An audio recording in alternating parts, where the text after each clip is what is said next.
اعوذ باللہ من الشیطان الرجیم بسم اللہ الرحمن الرحیم۔ عزیز طلبہ، سال دوم کے سلیبس میں جس حصے کو ہم ڈسکس کرنے کے لیے جا رہے ہیں وہ ہے حصہ نظم حمد۔ حمد شاعری کی وہ صنف ہوتی ہے جس میں اللہ تعالیٰ کی تعریف و توصیف بیان کی جائے، اسے حمد کہا جاتا ہے۔ تو اب اس کی تشریح کرنے سے پہلے ہم سب سے پہلے جو بات کریں گے، ہم جو اس کے شاعر ہیں مولانا ظفر علی خان، ان کے مختصر سے تعارف کے بارے میں بات کریں گے۔ مولانا ظفر علی خان، ان کی پیدائش ہے 1873 عیسوی وزیر آباد کے قریبی گاؤں میں پیدا ہوئے، اور ان کے بعد بات آ جاتی ہے ان کی تعلیم و تربیت کی۔ تعلیم میں مولانا ظفر علی خان مڈل انہوں نے وزیر آباد میں کیا، میٹرک پٹیالہ سے اور علی گڑھ یونیورسٹی سے ان کی بقیہ تعلیم ہے۔ تو مولانا شبلی نعمانی اور پروفیسر آرلن کی شاگردی بھی انہوں نے اختیار کی۔ اور مولانا ظفر علی خان کی وجہ شہرت کیا بنے؟ مولانا ظفر علی خان ایک صحافی بھی تھے، ادیب، مقرر اور محب وطن۔ اس سے بڑھ کر سیاسی رہنما اور ایک قادر الکلام شاعر تھے، اور اسلام سے ان کا بہت زیادہ عشق تھا۔ وجہ شہرت کے بعد بات آ جاتی ہے ان کی خدمات کی۔ والد کی وفات کے بعد اخبار زمیندار کی ارادت سنبھالی، انگریزی سامراج کے خلاف بھی انہوں نے کلمی جہاد کیا، تو جس کا نتیجہ یہ نکلا آپ کو کئی بار جیل جانا پڑا، لیکن اس کے باوجود بھی آپ انگریزوں کے خلاف کہنے سے باز نہیں آئے۔ اور مولانا ظفر علی خان کی اگر ہم تصانیف دیکھیں تو اس میں چمنستان، بہارستان، خیالستان، جسیات وغیرہ یہ آپ کی تصانیف ہیں۔ اور اس کے بعد وفات آ جاتی ہے 1956 عیسوی میں آپ خالق حقیقی سے جا ملے۔ تو یہ نظم جس کی ہم تشریح کرنے کے لیے جا رہے ہیں یہ مولانا ظفر علی خان کی لکھی ہوئی حمد ہے۔ تو دیکھیے، پہنچتا ہے شعر نمبر 1، پہنچتا ہے ہر ایک مہکش کے آگے، دور جام اس کا کسی کو تشنا لب رکھتا نہیں ہے، لطف عام اس کا۔ پہنچتا ہے ہر ایک انسان تک جاتا ہے۔ مہکش، مہکش کہتے ہیں کہ پینے والا کے آگے دور جام، دور جام شراب کے پیالے کی گردش کو کہا جاتا ہے۔ کسی کو تشنا لب، تشنا لب کہتے ہیں کہ پیاسے کو رکھتا نہیں ہے، لطف عام اس کا، لطف عام اس کی مہربانی، اس کی کرم نوازی جو ہر ایک پہ ہوتی ہے۔ مفہوم کو دیکھیں، اللہ تعالیٰ کا لطف و کرم ہر ایک کے لیے عام ہے، اس سے کوئی شخص بھی محروم نہیں ہے۔ جو اللہ تعالیٰ کا لطف کرم ہے وہ ہر ایک کے لیے ہے۔ دیکھیں، پہنچتا ہے ہر ایک مہکش کے آگے دور جام اس کا، ہر ایک پینے والے کے آگے اللہ تعالیٰ کی ذات کا جام پہنچتا ہے، ٹھیک ہے نا۔ وہ حضرت انسان اس میں کسی قسم کی کوئی قید نہیں رکھے گی کہ وہ مسلمان ہو تو اس کو پہنچے گا، وہ ہندو ہو تو اس کو نہیں پہنچے گا۔ وہ جو رب ہے نا، وہ رب العالمین ہے، وہ رب المسلمین نہیں ہے۔ تو یہ جو اللہ تعالیٰ کی ذات کا جام ہے وہ ہر ایک کے آگے پہنچتا ہے۔ یہاں شاعر نے کیا یہ جو مہکش اور دور جام لیا، یہاں سے مراد یہ ہے کہ جو رزق ہے نا وہ اللہ تعالیٰ کی ذات ہر ایک انسان تک پہنچاتی ہے، کہ کہیں ایسا نہیں ہے کہ مالک نے صرف مسلمانوں کے ہاں دیا ہے کہ دوسروں کے ہاں نہیں دیا، کہ اس نے کافر کو دیا یا مسلمانوں کو نہیں دیا۔ اس کی جو تقسیم ہے وہ سبھی کے لیے برابر ہے۔ تو جس میں بھی میرے رب نے جان ڈالی ہے نا، تو وہ اس کے لیے میرے رب نے روزی کا انتظام بھی کیا ہے۔ ابھی جو بچہ ہوتا ہے ماں کے شکم میں ہوتا ہے تو میرا رب اس کے لیے بھی خوراک کا ذریعہ بنا دیتا ہے۔ جب وہ دنیا میں آتا ہے تو دنیا میں آتے ہی اس کے لیے اس کی خوراک کے وسائل میرا رب پیدا فرما دیتا ہے۔ اور واضح طور پر میرے رب نے قرآن مجید میں فرمایا کہ تمام تعریفیں اللہ کے لیے جو تمام جہانوں کا مالک ہے۔ سورہ فاتحہ دیکھیں، الحمدللہ رب العالمین، تمام تعریفیں اس رب کے لیے جو تمام جہانوں کا پالنے والا ہے، جو تمام جہانوں کا رب ہے۔ اس میں درند ہے، چرند ہے، پرند۔ حضرت انسان کسی کو کچھ نہیں دے سکتا۔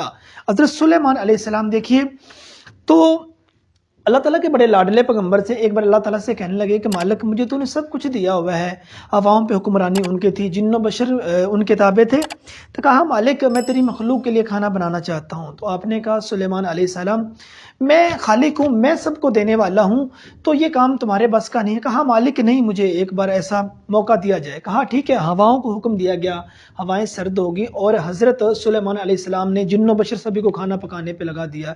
کہتے کئی ماہ راؤنڈ بس سالوں کی بات بھی کی جاتی ہے کہ کھانا پکتا رہا، تو جب کھانا سب پک کر تیار ہو گیا تو اس وقت آپ اللہ تعالیٰ سے ہم کلام ہوئے۔ کہا مالک اب اپنی جو آپ کی مخلوق ہے اس کو بھیج دے۔ تو میرے رب نے پوچھا کہ سلیمان علیہ السلام کہ میں سب سے پہلے جو آبی مخلوق ہے اس کو بھیجوں یا جو خاکی مخلوق ہے اس کو بھیجوں؟ کہا مالک آبی مخلوق کو بھیج دو۔ کہتے ہیں کہ ایک مچھلی اس نے دریا سے منہ نکالا کہ جتنا کا جتنا وہ پکایا گیا تھا، جس پہ کئی مہینے لگے تھے، وہ صرف ایک لقمے میں اس نے ہضم کر لیا، اور اس کے بعد اور کھانے کی فرمائش کی۔ تو حضرت سلیمان علیہ السلام دیکھتے رہ گئے۔ تو آپ نے مچھلی سے کہا تو سبھی کا کھا گئی، لیکن مچھلی نے کہا کہ سلیمان علیہ السلام کبھی کسی مہمان کو ایسا طعنہ نہیں دیتے، آج آپ کی وجہ سے مجھے بھوکا رہنا پڑے گا، میرا رب مجھے ایک دن میں اس طرح کے 3 لقمے دیتا ہے۔ تو وہ جو رب ہے اس کا جو مطلب کہ اس ہر ایک مہکش کے آگے، ہر ایک کھانے والے کے آگے میرے رب کا جو جام ہے نا، میرے رب کا جو رزق ہے نا، میرے رب کا جو دیا ہوا ہے وہ سبھی کے آگے پہنچتا ہے، اور وہ اللہ بہتر رزق دینے والا، واللہ خیر الرازقین، اور وہ رب ہے بہتر رزق دینے والے۔ وہ کیا کسی شاعر نے کہا تھا کہ مقام شکر ہے کہ روزی خدا کے ہاتھ میں ہے صوفی، یہ اختیار انسان کو دیا ہوتا تو کیا ہوتا۔ تو وہ تو رب کی رحمت ہے کہ اس نے یہ والا جو اختیار ہے یہ انسان کو دے دیا۔ تو یاد رکھیے جو رزق ہے نا، رزق ذمہ میرے رب کریم نے لیا ہوا ہے، وہ ہر ایک کو دینا۔ وہ کیا مولا شیر خدا نے فرمایا تھا، جو رزق ہے نا وہ تو انسان کو ایسے تلاش کرتا ہے کہ جس طرح جو موت ہے وہ زندگی کو تلاش کرتی ہے، جس طرح موت ایک حضرت انسان کو تلاش کرتی ہے، اسی طرح رزق انسان کو تلاش کرتا ہے۔ جو میرا رب ہے وہ سبھی کو دینے والا ہے، کسی کو تشنا لب رکھتا نہیں ہے لطف عام اس کا، تشنا پیاسا کہتے ہیں، لطف عام اس کی مہربانی۔ اور وہ رب ایسا رب ہے، وہ کسی کو بھی بھوکا پیاسا نہیں رکھتا، وہ ہر ایک کو نوازتا ہے۔ تو وہ کیا کسی شاعر نے کہا تھا، وہ غنی ہے کہ ہے محتاج زمانہ اس کا، کبھی خالی نہیں ہوتا خزانہ اس کا۔ اس رب کا خزانہ کبھی خالی نہیں ہوتا، جو بھی اس کی بارگاہ میں مانگنے کے لیے گیا ہے اس رب نے دیا ہے، کسی نے نہیں بھی مانگا تو اس رب نے پھر بھی دیا ہے، کیونکہ وہ رب العالمین ہے۔ کہتے ہیں کہ کبھی جو دیر سے لوٹوں تو میری ماں کی طرح میرے حصے کا رزق سنبھال رکھتا ہے، کہ جو میرا رب ہے نا تو اس کو میری ماں سے زیادہ میری فکر ہے، ٹھیک ہے نا۔ ماں جو اپنے بچے سے پیار کرتی ہے اس کی مقدار بہت تھوڑی سی ہے، لیکن اس کے باوجود ماں کا جو پیار ہے وہ دنیا کے کسی ترازو میں تولا نہیں جاتا۔ اور میرا رب جو حضرت انسان سے پیار کرتا ہے وہ کتنا ہوگا۔ اس کی مثال کچھ دانشور یوں بھی کہتے ہیں کہ ماں صرف اپنے بچے سے اتنا پیار کرتی ہے کہ جس طرح ایک بہتی ندی سے، ایک بہتے دریا سے ایک چڑیا جو ہے نا وہ پانی کا ایک قطرہ، پانی کا ایک گھونٹ لے لے، تو اتنا پیار ماں کرتی ہے۔ اور باقی جتنی ندی، باقی جتنا دریا بہ رہا ہوتا ہے وہ سارا کا سارا میرا جو رب ہے نا وہ حضرت انسان سے پیار کرتا ہے۔ تو یہ تھا پہلا شعر کہ پہنچتا ہے ہر ایک مہکش کے آگے دور جام اس کا، کسی کو تشنا لب رکھتا نہیں ہے لطف عام اس کا۔ اب دیکھیے شعر نمبر 2 کہ گواہی دے رہی ہے اس کی یکتائی پہ ذات اس کی، دوئی کے نقش سب جھوٹے ہے سچا ایک نام اس کا۔ گواہی دے رہی ہے اس کی یکتائی پہ، یکتائی کا معنی ہوتا ہے واحد ہونا، اکیلے ہونا، کہ اللہ تعالیٰ کے ایک ہونے پہ اللہ تعالیٰ کی ذات ہی گواہی دے رہی ہے۔ دوئی کے نقش سب جھوٹے، دوئی مینس جو دوسرا پن ہے، جو دوسرے لوگ ہیں وہ اپنا خدا ہونے کا دعویٰ کریں تو یہ بات جھوٹی ہے۔ یکتائی مینس واحد، اللہ تعالیٰ کی ذات ایک ہے۔ دوئی کے نقش سب جھوٹے ہے سچا ایک نام اس کے، جو دوسرے نقش ہیں وہ سارے کے سارے جھوٹے ہیں، ایک واحد سچی ہے تو اللہ تعالیٰ کی ذات سچی ہے۔ تو دیکھیے اس کا مفہوم، اللہ تعالیٰ کی ذات خود ایک ہونے پر گواہ ہے، دو ہونے کے دعوے دار سب جھوٹے ہیں، جبکہ سچا نام ایک صرف اور صرف اللہ تعالیٰ کی ذات کا ہے۔ تو اس میں دیکھیں پہلے شعر میں جو بات آئی ہے نا وہ یکتائی کی بات آئی ہے، گواہی دے رہی ہے اس کی یکتائی پہ ذات اس کی، اللہ تعالیٰ کے ایک ہونے پہ جو اللہ تعالیٰ کی ذات ہے وہ گواہی دے رہی ہے۔ دیکھیے اللہ تعالیٰ نے خود سورہ اخلاص میں فرما دیا قل هو اللہ احد اللہ صمد لم یلد ولم یولد ولم یکن لہ کفوا احد، کہ تم کہہ دو اللہ ایک ہے، اللہ بے نیاز ہے۔ تو یہ پوری کی پوری جو سورہ ہے اس کا جو سارا کا سارا ترجمہ اللہ تعالیٰ نے اپنی وحدانیت پہ بیان کیا ہے۔ تو اور ایک اور مقام پر میرے رب نے یہ فرمایا کہ قرآنی حوالہ یہ ہے کہ اگر کائنات میں خدائے واحد کے سوا کوئی اور خدا ہوتا تو اس کائنات کا نظام بگڑ کے رہ جاتا۔ وہ ایک خدا ہے، سارا کا سارا نظام اسی نے پیدا کیا ہے۔ زمین سے لے کے آسمان تک جتنی چیزیں بنائی گئی ہیں میرے رب نے جسٹ کن کہا وہ ہو گئی۔ تو کوئی ایسا نہیں ہے جو یہ مطلب کہے کہ یہ سارا کچھ میں نے بنایا ہے۔ تو دیکھیں حضرت انسان جنہوں نے یہ اس چیز کا دعویٰ کیا تھا، نمرود، شداد، فرعون، یہ ایک ایسے انسان آئے تھے کہ انہوں نے دنیا میں آتے خدائی کا دعویٰ کیا تھا، اور انہوں نے کہا تھا انا ربکم الاعلی، ہم سب سے بڑے خدا ہیں، میں سب سے بڑا خدا ہوں۔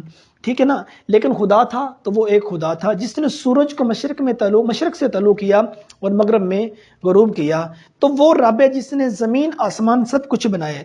تو دیکھیں ایک ذہن میں یہ انسان کے ذہن میں بھی آتا ہے، یہ جس کمرے میں جس مکان میں ہم کھڑے ہیں تو یہ بغیر دیواروں کے اس کی چھت نہیں کھڑی کی جا سکتی تھی، تو دیکھیں وہ کون ہے جس نے بغیر کسی پلر کے پورا کا پورا آسمان ہمارے سر کے اوپر کھڑا کر دیا ہے، اور وہ کتنے رنگ بدلتا ہے، تو یہ کیا اللہ تعالیٰ کے ایک ہونے کی گواہی نہیں ہے؟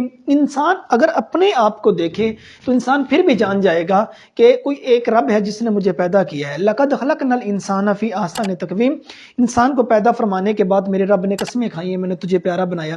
ایک انسان کو پیدا کرنا اور درند چرند پرند سبھی کو پیدا کرنا، یہ وہ ایک رب ہے جس کی ذات یہ گواہی دے رہی ہے کہ وہ اکیلا ہے، اس کی ذات میں صفات میں اور کوئی شریک نہیں ہے۔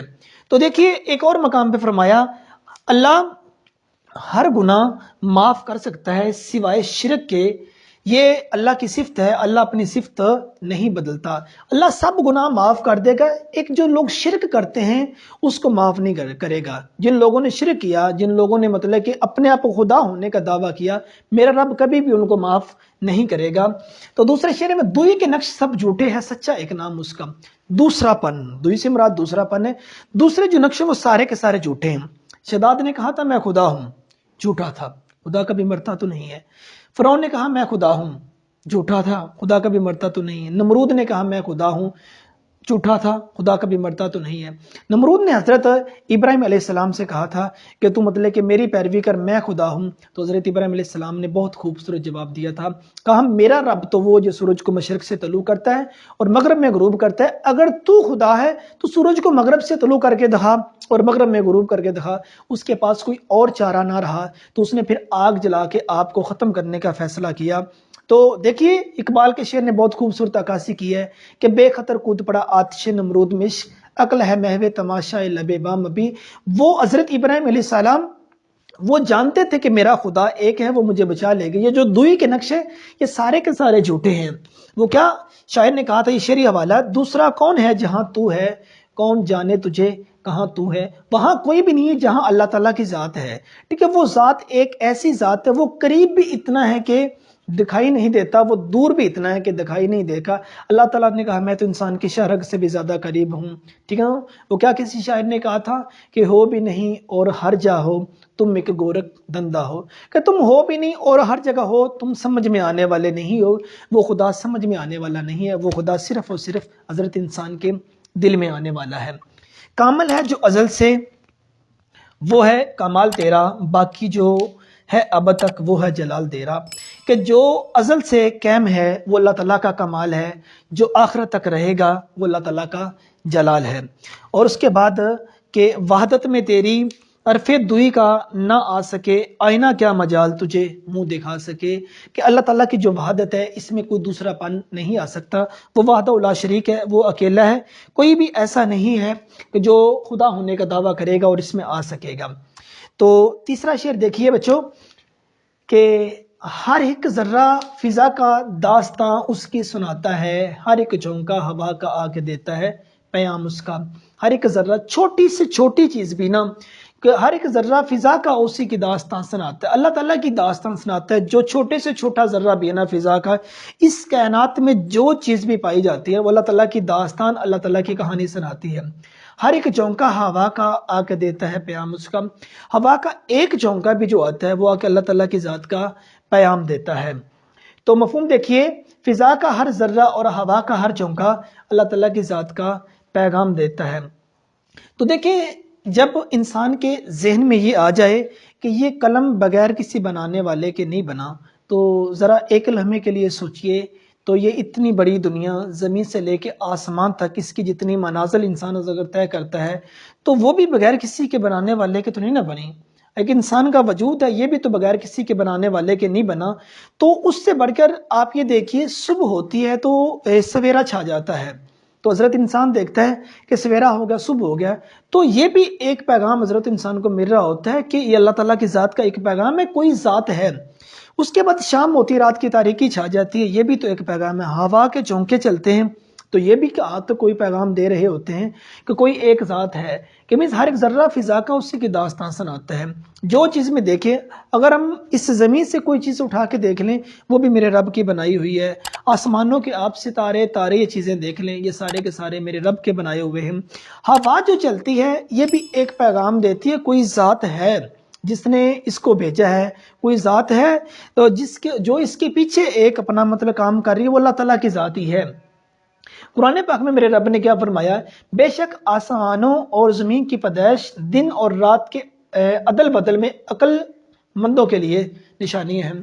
زمین کی پیدائش ہوئی اور آسمان کی پیدائش ہوئی، دن رات عدل بدل کے آ رہے ہیں، عقل والوں کے لیے نشانیاں ہیں. وہ جان جاتے ہیں کوئی ذات ہے جو یہ سارے کے سارے کام سر انجام دے رہی ہے. شرعی حوالہ دیکھیے، خدا ایسے احساس کا نام ہے جو ہو سامنے دکھائی نہ دے. خدا تو اس احساس کا نام ہے، سامنے نہیں ہے، سامنے ہے بلکہ لیکن دکھائی نہیں دے رہا. تو سامنے اب کیسے ہے؟ انسان اگر پھولوں کو دیکھے تو پھول نظر آ رہے ہوتے ہیں، اس کی خوشبو بھی ہوتی ہے لیکن خوشبو نظر نہیں آ رہی ہوتی، اور حضرت انسان جان جاتا ہے کوئی ذات ہے. تمہیں چلتے پھرتے انسان نظر آتے ہیں، انسان چلتا پھرتا نظر آ رہا ہے لیکن تمہیں انسان کی روح نظر نہیں آ رہی، انسان کی جو سانسیں چل رہی ہیں لیکن تمہیں نظر نہیں آ رہی. تو یہ بھی اس چیز کا پیغام ہے، خدا ہے. ٹھیک ہے نا؟ تو اس کے بعد دیکھیے، تو دل میں تو آ سکتا ہے، سمجھ میں نہیں آتا، میں جان گیا بس تیری پہچان یہی ہے.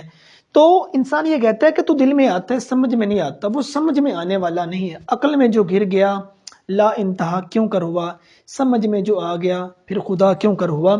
کہ وہ جو ذات ہے وہ دل میں آنے والی ہے، وہ سمجھ میں آنے والی نہیں ہے. تو شاعر نے کہا میں جان گیا بس تیری پہچان یہی ہے، کہ تیری یہی پہچان ہے، تو آئے گا تو صرف اور صرف دل میں آئے گا، عقل میں تو آنے والا نہیں ہے. تو حضرت اقبال نے کیا کہا تھا؟ کبھی اے حقیقت منتظر نظر آ لباس مجاز میں، کہ ہزاروں سجدے تڑپ رہے ہیں میری جبین نیاز میں. کہ اے وہ حقیقت جس کو بن دیکھے میں نے اتنے سجدے کیے، کبھی ایسا ہو تو میرے سامنے بھی آ. بن دیکھے تجھ کو سجدے کیے اور اتنا سرور ہے، جب تو سامنے آئے گا وہ جو محبت بڑا سجدہ کیا جائے گا اس میں کتنا سرور ہوگا. تو اس شعر میں اللہ تعالیٰ کی ذات کا ایک موجود ہونے کا پتہ دیا گیا ہے. تو نیکسٹ لیکچر میں ملتے ہیں ڈیئر اسٹوڈنٹ. خدا حافظ.